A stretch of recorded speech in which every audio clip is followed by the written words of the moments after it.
दूसरी इकाई में परमाणु संरचना में अगला टॉपिक है इलेक्ट्रॉन की द्वैत प्रकृति, ड्वेल नेचर।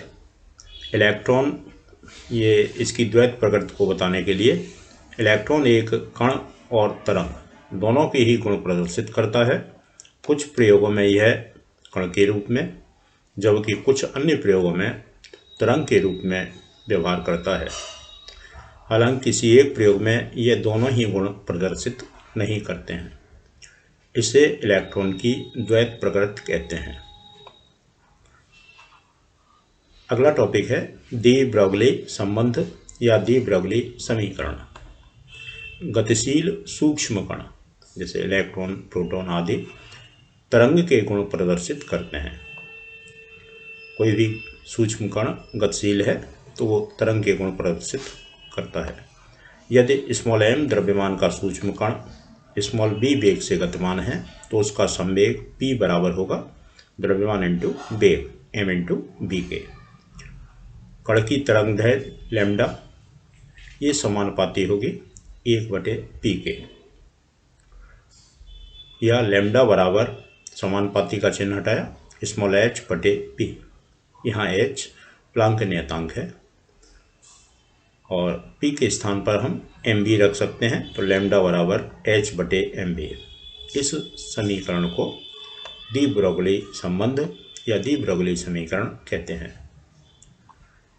अगला टॉपिक है हाइजेनबर्ग का अनिश्चितता सिद्धांत।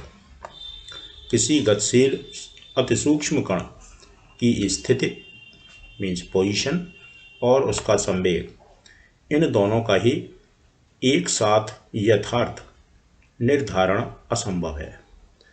सही निर्धारण दोनों का एक साथ असंभव है। यह हाइजेनबर्ग का सिद्धांत है। अगर हम स्थिति इसको सही बताना चाहेंगे तो संवेग अनिश्चित हो जाएगा, या संवेग को हम सही बताना चाहेंगे तो स्थिति अनिश्चित हो जाएगी।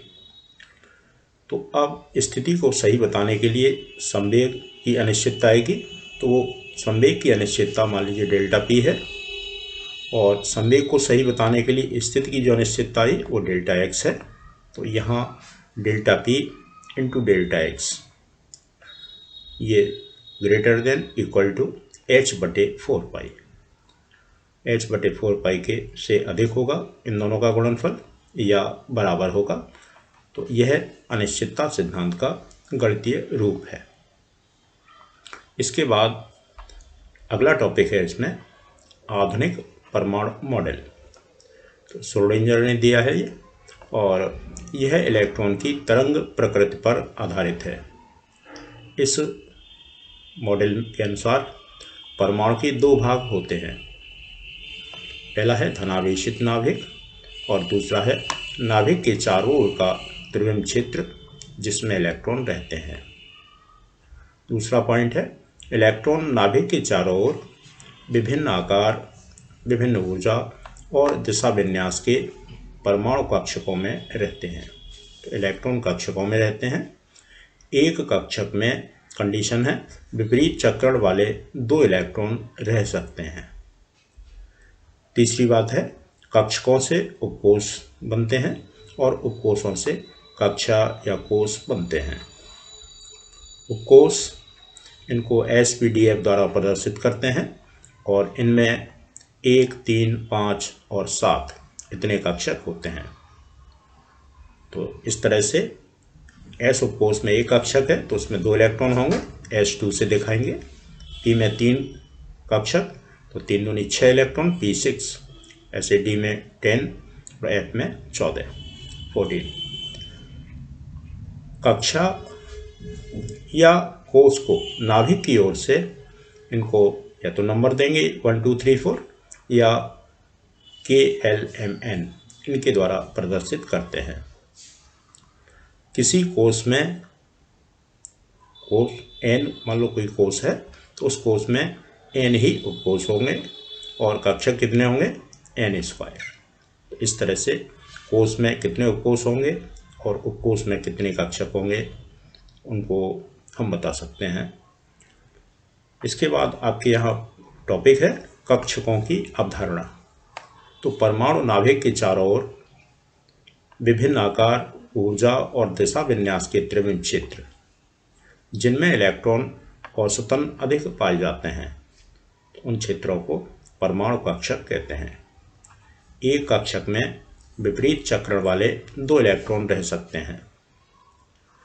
एक ही उपकोष के कक्षकों की ऊर्जा समान होती है, मीन्स जैसा अभी बताया SPDF 4 उपकोष हैं, तो S में तो एक ही कक्षक है, P उपकोष में 3 कक्षक होते हैं, तो इन तीनों ही कक्षकों की ऊर्जा आपस में समान होती है।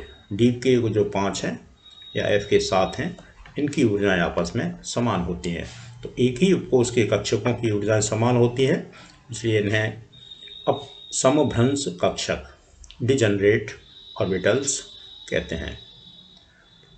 इसके अलावा SPD कक्षकों की आकृति कैसी है, तो S जो कक्षक है वो गोलाकार है, P कक्षक डम्बल शेप है, ये डम्बल शेप है डमरू के आकार का, और D कक्षक डबल डम्बल, 2 डम्बल, एक डम्बल ये है, दूसरा ये है। तो इस तरह से SPD कक्षकों की आकृति तीनों की है।